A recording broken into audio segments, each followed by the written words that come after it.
Vamos a ver ahora cómo la gran diversidad de proteínas, tan específicas ellas, se van a poder clasificar. Establecemos dos grupos, las holoproteínas, que solamente tienen polipéptidos en su molécula, y las heteroproteínas, que además de polipéptidos van a presentar un grupo prostético que no es proteico. Entre las holoproteínas definimos las filamentosas, como estas que vemos aquí, que tienen una forma alargada y suelen ser insolubles en agua. Estos ejemplos son importantes que los vayamos conociendo porque irán apareciendo a lo largo del curso. Tenemos el colágeno y la fibrina, componentes del tejido conjuntivo, que forman el medio intercelular en el cual están las células de este tejido. Está la queratina, que es un componente de la piel, también del pelo y de las uñas. También la elastina, que da cierta elasticidad al tejido conjuntivo fibroso, por ejemplo, en los tendones o en las paredes de las arterias. Y la actina y la miosina, que van a actuar conjuntamente en la contracción muscular, pero la actina va a formar parte de muchas fibras del citoesqueleto de las células. Las proteínas globulares tienen, como dice su nombre, una forma esférica y, como hemos visto también anteriormente, tienen cierta solubilidad en el agua.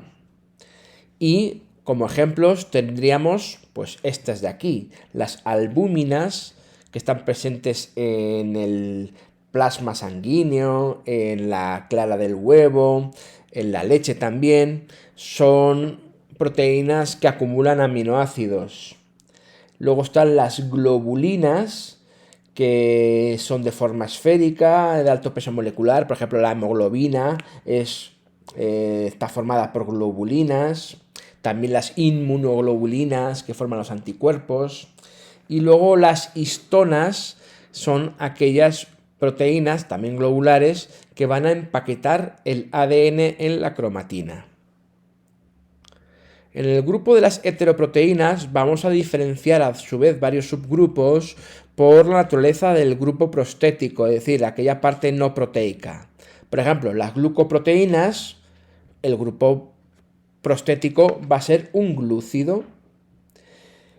Y tenemos como ejemplos pues las inmunoglobulinas que hemos visto antes, que forman anticuerpos, las mucoproteínas que forman parte de las mucosas, forman parte del mucus que segregan las mucosas, y luego también los proteoglucanos que también existen en el tejido conjuntivo. Algunas hormonas también tienen naturaleza glucoproteica, como las hormonas gonadotropas, la FSH y la LH, etc. Las lipoproteínas, como se puede deducir de su nombre, tendrán un lípido como grupo prostético.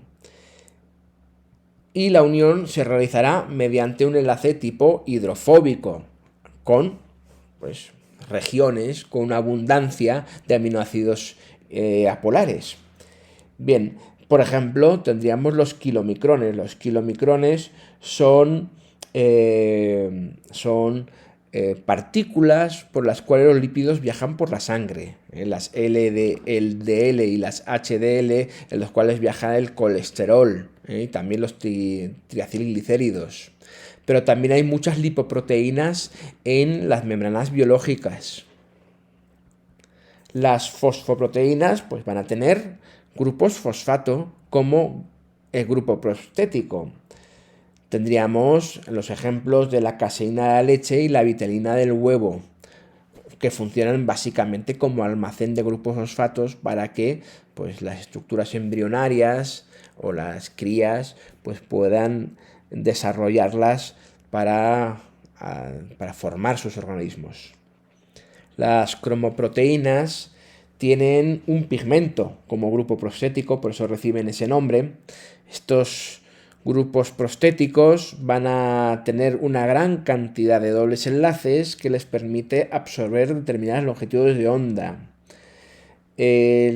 Podemos definir porfirínicos y no porfirínicos en virtud de que presenten la metalporfirina, es decir, 4 anillos pirrólicos con muchos dobles enlaces y un catión metálico, o que no lo tengan.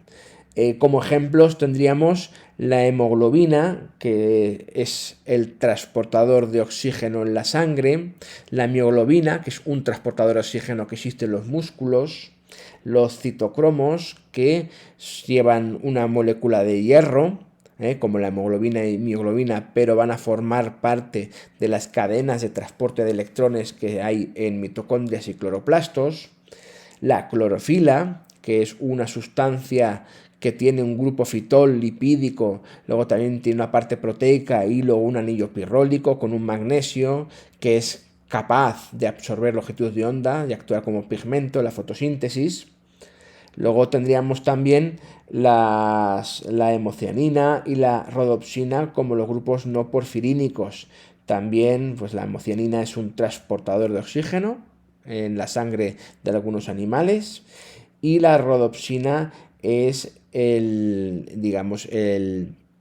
la sustancia presente en los conos y bastones de la retina y que es la que permite la transducción de las ondas de luz, que las capta en impulsos nerviosos y por tanto permite la visión. Luego, por último, tendríamos las nucleoproteínas, en las cuales el grupo prostético es un ácido nucleico.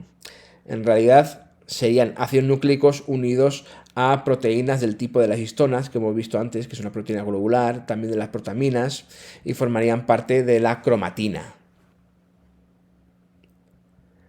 Bien, en cuanto a las funciones de las proteínas, realmente podríamos afirmar que existe una función para cada una de las proteínas que hay, que además son miles diferentes, porque hemos visto que puede haber miles de secuencias de aminoácidos distintas y por tanto miles de configuraciones tridimensionales también distintas.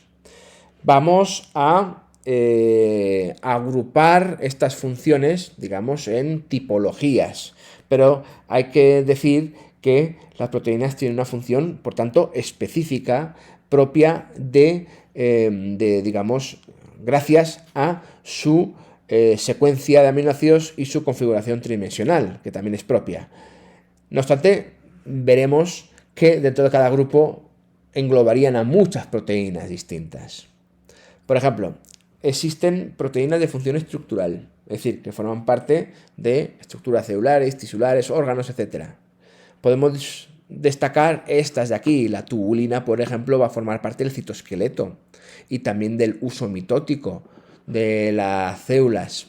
La queratina, lo hemos visto, la capa córnea de la epidermis. El colágeno y la elastina están en los tejidos conjuntivos. También tendríamos una función de reserva de sustancias. Por ejemplo, la ferritina acumula hierro, las albuminas acumulan aminoácidos, la caseína acumula grupo fosfato. Todo eso es para la biosíntesis de moléculas de importancia, por tanto, son como reservas. Si necesitamos aminoácidos para formar proteínas propias en los ribosomas, echamos mano de los aminoácidos que acumulan las albúminas. Si necesitamos, por ejemplo, grupo fosfato para producir fosfolípidos y permitir el crecimiento de la membrana de una célula, echaremos mano de proteínas de reserva de grupo fosfato como la caseína. También existe una función reguladora, por ejemplo, la insulina, glucagón y paratormona son proteínas que actúan de hormonas, es decir, de mensajeros químicos. La función catalítica, es decir, las enzimas, grupo muy importante de proteínas que lo que van a hacer es catalizar y permitir las reacciones químicas del metabolismo, como veremos en el tema siguiente. Por tanto, aquí habría muchísimas, porque la acción de las enzimas va a ser específica y como hay del orden de unos aproximadamente 2000 reacciones metabólicas en el organismo, que además se articulan en rutas metabólicas, cada una de esas reacciones va a estar catalizada por su enzima específica. Por tanto, habría también miles de enzimas que van a catalizar su propia reacción. Por ejemplo, la lactasa, la sacarasa y la maltasa son 3 enzimas distintas que van a intervenir en 3 reacciones distintas, que son las hidrólisis de sus respectivos disacáridos. Dentro de estas 3 enzimas, que son distintas porque catalizan diferentes reacciones, estarían dentro de este grupo las enzimas porque son biocatalizadores.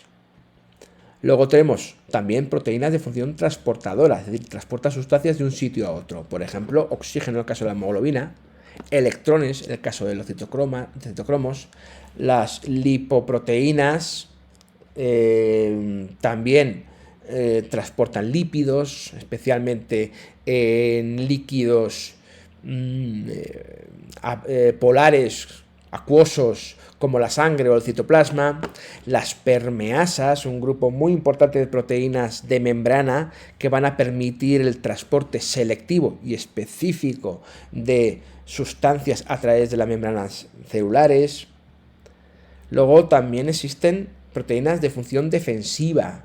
Podemos tener las inmunoglobulinas, que forman los aminoácidos, los anticuerpos, que van a unirse de forma específica a antígenos y van a contribuir a luchar contra sustancias extrañas o microorganismos patógenos, o las toxinas que producen animales y plantas para luchar contra sus enemigos. Por ejemplo, las plantas incorporan muchos alcaloides, que muchos son proteínas que ejercen una acción tóxica para evitar la acción de los herbívoros. Pero, por ejemplo, algunos depredadores, como las serpientes o las arañas, también producen estas toxinas no para defenderse, sino también para atacar y para conseguir inmovilizar a sus presas. También existen proteínas que están implicadas en el movimiento. La tubulina, por ejemplo, es el componente de cilios y flagelos. La actina y la miosina actúan de forma conjunta para permitir la contracción muscular, y es el que permite el movimiento en los animales. Pero es que además la actina, ella sola, también permite la emisión de pseudópodos, que es como se desplazan muchos organismos unicelulares.